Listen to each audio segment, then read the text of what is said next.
Liam has some free time and feels like rambling more. Hi, welcome to Liam's Lyceum. I'm your host, Liam, aka Himvar, and today I wanted to talk about my experience with audiobooks, and I was going to kind of compare that with my experience with ebooks as well.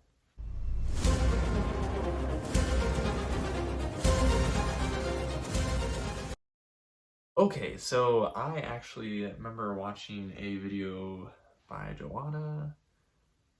I don't know when this was. Maybe it was last year, late last year. I'm not exactly sure. I'll try to find the link below. But I remember she made a video on her evolving relationship, I think, or something with audiobooks. And I somewhat recently, got into audiobooks. So I just kind of want to talk about that.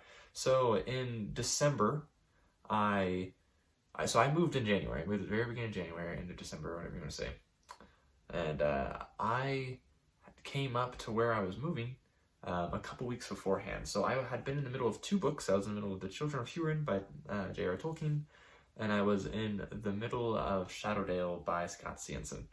It was a Forgotten Realms novel, first of the Avatar series. And I was also in the middle of Dead House Gates, actually, funny enough, which is kind of something I want to talk about, actually, with audiobooks, is I had never done an audiobook before. Well, okay, that's not entirely true. I have listened to, like, scholarly stuff, mostly Michael Drout stuff. He's a Tolkien scholar, among other things. So, like, I listened to his Chaucer one, his Anglo-Saxon one, and just his grammar one, and his one on rhetoric and logic and stuff like that. So, but that doesn't really count. Nonfiction is a little different. So as far as fiction goes, as far as keeping track of a story, I had tried to listen to The Way of Kings at one point to see if I could reread it, and I didn't get very far at all. That might be, I didn't really like the narration, to be all that honest, but it's hard to tell because I haven't gone back to listen to it. So, The Children of Hurin is actually narrated by, and the other one I did at the same time, basically, was The Hobbit. So The Children of Hurin is narrated by, at least this version was narrated, probably the only version, actually, is narrated by Christopher Lee, who plays Saruman in the Lord of the Rings movies, the Peter Jackson films. And then The Hobbit's narrated by Andy Serkis, and I don't remember who narrated Shadowdale. But anyways, they were kind of like forced, right? You know, like, I wanted to finish these books. I feel really good when I finish stuff, you know? And so, like, I was like, well, I'm busy. I don't want to not be reading anything, especially when I'm driving 13 hours or so, right? And so, no guarantee I'll be able to listen that much, especially if I have the kids in the car. But I was actually driving with my parents, and so my parents had the kids most of the time, so I was just sitting there, and I was like, okay, well, I'll go to whatever chapter I'm in Shadowdale right now, and I'll listen. And, you know, it was interesting because listening is not the same as reading. Some would argue you're not even reading the book at all. Well, technically, you're not reading the book, right? I don't have an argument to make there. You're not reading the book, you know what I mean? But you are listening to it, so it is a different experience being told the story. I mean, like, I will likely more likely to get distracted when I'm listening to an audiobook than I am with obviously reading, because reading is a very focused activity. It's a very focused participation of an art. You know what I mean? You don't have to be that focused when you're listening to music or walking in architecture or even looking at a painting, you know. With reading, you have to be focused, right? And an audiobook kind of makes that experience well, different. And so it was something I wasn't exactly excited for, but I was like, you know what, I want to be more productive. And you know, it's funny because since then, I listened to those. I didn't listen to Dead House Gates audiobook. I'm still in the middle of Dead House Gates because I haven't picked it up I started that bad boy at the beginning of December, like right after I finished Guardians of the Moon. And I left Guardians of the Moon. And then I was like, I don't think I could listen to this and get all that I wanted out of it, right? And so, like, and I still feel somewhat that way, right? Because I still haven't gone and listened to it. That's been one way for me to get more books done, especially ones I'm not overly excited to read, but, you know, I still want to read, obviously, is through audiobooks. So, but something like Guardians of the Moon, which was thick, kind of put me off from doing an audiobook for Dead House Gates, which is just as thick. I'm really enjoying it. It's actually back here somewhere, and just talking about it makes me want to grab it off the shelf and read it. And in that case, it's kind of off topic, but it was, I wasn't making, it's kind of like I said earlier, I like to get stuff done. I was in the process of moving, and so I have been reading Dead House Gates for about a month and a half, and I was 200 pages in. That's nothing for a month and a half, you know, like, I like to read at least 2 books a week if I can. So that was nothing going on there. So I'd really like to get to it, probably get to it soon, honestly, but, because I'm thinking about it, but, it's just like, audiobooks though have helped me with a lot of other things though, you know, like, especially ones that like, older stuff, like classics, I'm a lot less likely to read in some cases, and I haven't listened to a lot still because I still like my audiobook time. I don't get a ton of audiobook time, but you know, when I'm driving to work and if I do have to travel, then like I can listen to an audiobook and I feel more productive that way, and that is nice, you know what I mean? Some cases I'm not paying as much attention as I'd like. For example, I just did a review for Guns of Babylon, and I listened to that one on audiobook, and I didn't feel like I paid it as much attention as I'd like to. I didn't pay it a bad amount of attention. But when I listened to like Cloak of Shadows early this year, and I was just like, I didn't pay much attention at all to that book, and I didn't do a review for it, but that's partially because I didn't have a lot to say, so I didn't do a review. But a little bit had to do with the fact that I didn't pay much attention.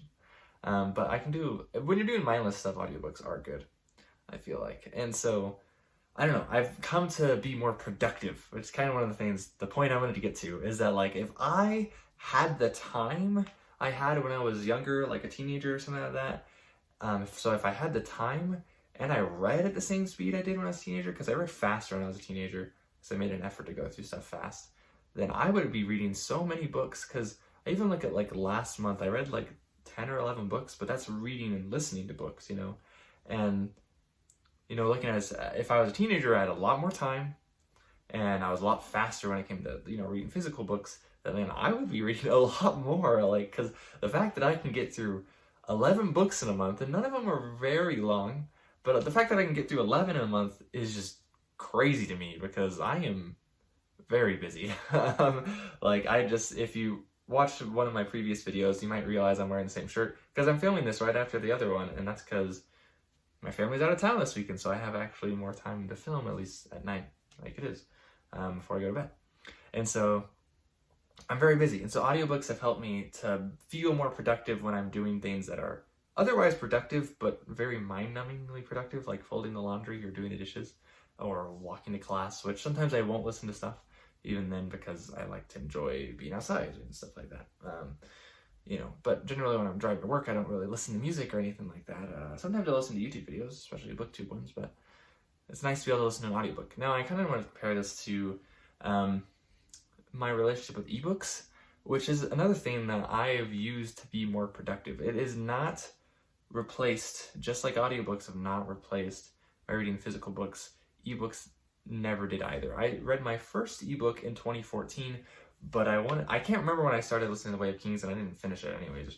But I started the book I finished in 2014 in 2012. I think it was the end of 2012. And I'm pretty sure I finished it at the end of 2014. So it took me 2 years to read this one ebook. And the only reason I read that one on ebook is because it was from an author I liked, T.S. Church. He wrote the RuneScape trilogy books.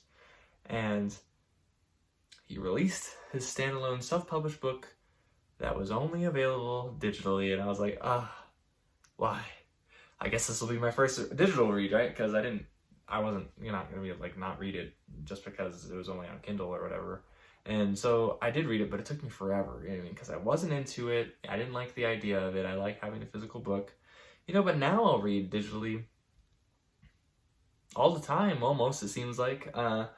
Sometimes I'll have a physical read going and a Kindle read that'll be different from my physical one, even if I have the book physically.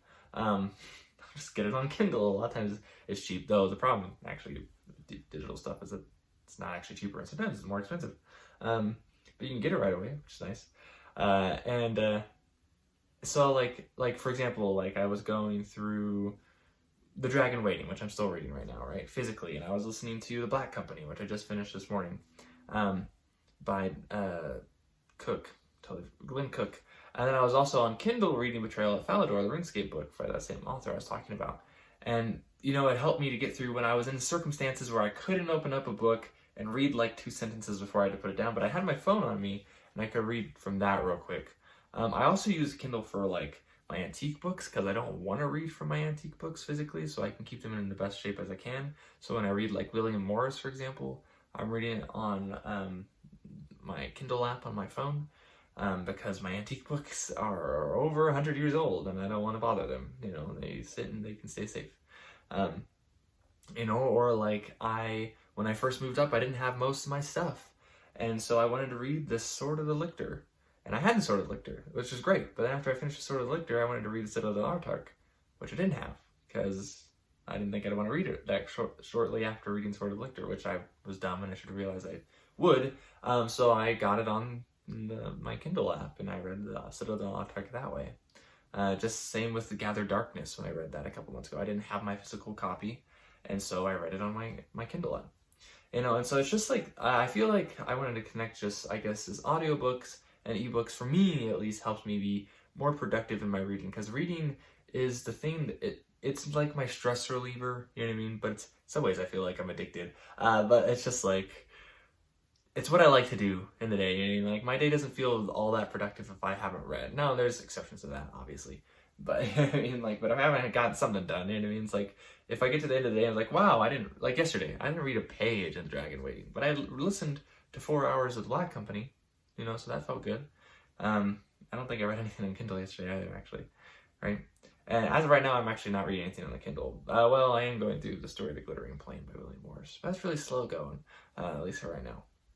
But this is another rambly video for me. How do you guys view audiobooks? I mean, to me, it's obviously not reading, but like, I feel like you can get a lot from it still, pay a decent amount of attention, get some good productivity in. So do you use audiobooks? What situations do you use audiobooks in, I suppose? Sometimes you can use them while you're actually working. I actually do that too. When I'm at work, my job lets me use audiobooks because I don't need to I don't need to have my ears open for just about anything. So, and so, yeah. What do you guys think on productivity as far as like books go, as be that audiobooks or ebooks? And I know some people like to read ebooks and they don't get physical books until afterwards. If I have the ebook, I want it physically. If I have the audiobook, I want it physically, which is my collecting problem. I mean, because these are all double-faced and that one's triple-faced. Oops. So anyways, then Liam's Lyceum, if you want to chat more about books and stuff, and whatnot, then come hang out on the Discord. I'll link it below. I'll catch you next time.